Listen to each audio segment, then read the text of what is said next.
Il faut savoir que les avantages d'avoir sa maison sont nombreux. Pourquoi? Parce que vous pouvez acheter un appartement ou acheter une maison ou acheter un bateau, etc. De manière à savoir déjà si vous êtes fait pour une maison, il faut déjà voir quels sont ses avantages, notamment par rapport à l'autre mode de logement standard qui est un appartement. Les avantages d'avoir sa maison sont nombreux. Le principal, c'est qu'on peut effectivement faire ce qu'on veut chez soi. Plus besoin de faire attention quand on marche, par exemple, sans se dire qu'on pourrait déranger les voisins d'en bas parce qu'on fait du bruit. On peut recevoir ses amis, rire de bon cœur sans avoir les plaintes des voisins.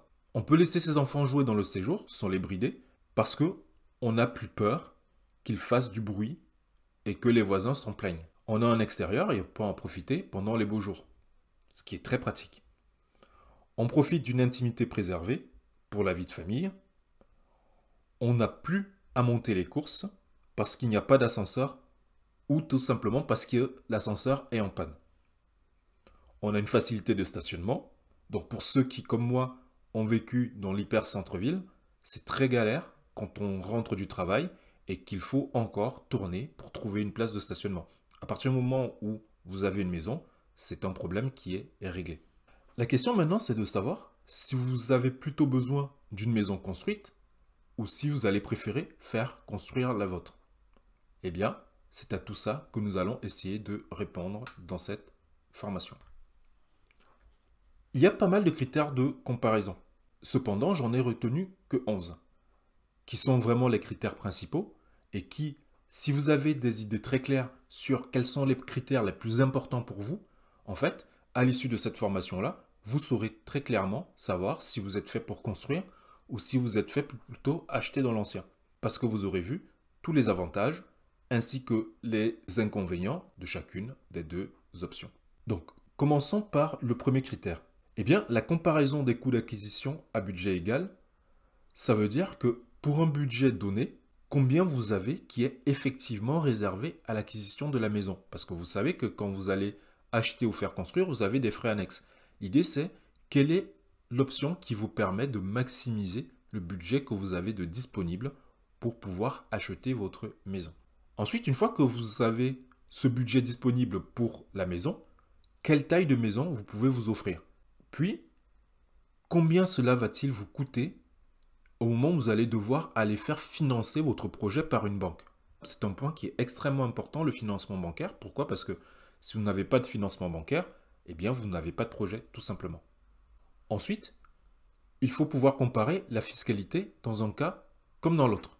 C'est la raison pour laquelle nous allons passer du temps pour regarder concrètement ce que ça veut dire d'un point de vue fiscal quand vous faites construire et quand vous achetez dans l'ancien. Très peu de personnes pensent à ça, mais pourtant c'est un point qui est très important.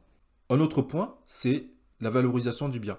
Je sais que pour la plupart des gens, quand vous faites votre résidence principale, ce n'est pas vraiment le point le plus important pour vous. Vous cherchez plutôt un endroit où vous allez pouvoir être bien avec votre famille déjà constituée, ou alors où vous allez pouvoir être bien et construire votre famille. Mais gardez en tête que un bien immobilier, ça reste un actif, et ça c'est l'investisseur qui parle, et donc par conséquent, vous devez mettre votre argent à un endroit où il va être sécurisé. Pourquoi? Parce que statistiquement, par exemple, en France, les gens gardent leur résidence principale 8 ans.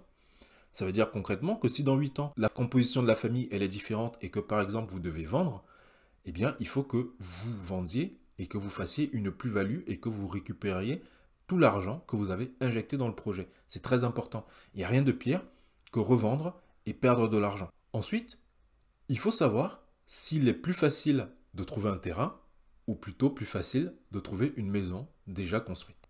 Quelle est la durée de projet, que ce soit pour une acquisition ou que ce soit pour la construction d'une maison?